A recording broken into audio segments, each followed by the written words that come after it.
अस्सलामुअलैकुम सामीन। 18 रबीउल सानी की तारीख शुरू हो चुकी है, 21 अक्टूबर है। खबर का उन्वान है, बहराइच मामले में नया मोड़ आ गया है कि वहाँ बीजेपी के 7 वर्करों के खिलाफ ही मुकदमा दर्ज हो गया है। ये किसी और ने नहीं बल्कि वहाँ के बीजेपी के एमएलए ने ही कराया है। सूरत हाल क्या है, खबर थोड़ी बड़ी है लेकिन आप पूरी तफसील सुनिए।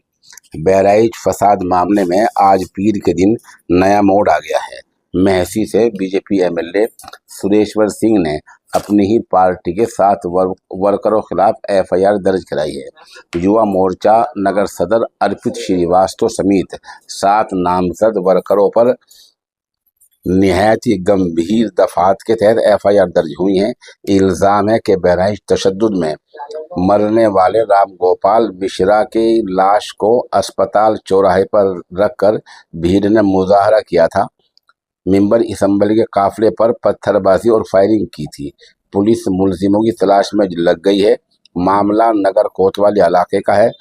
एमएलए की तरफ से दर्ज एफआईआर में नामालूम भीड़ का भी तज़किरा किया गया है।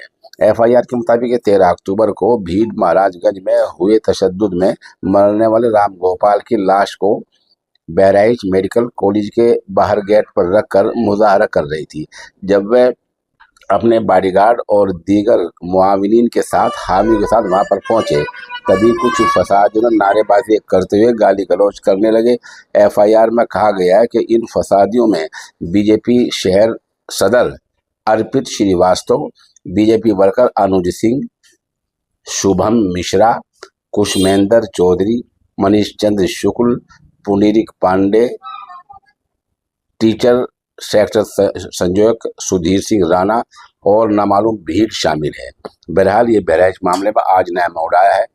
पुलिस ने अभी तक किसी गिरफ्तारी की कोई खबर नहीं दी है।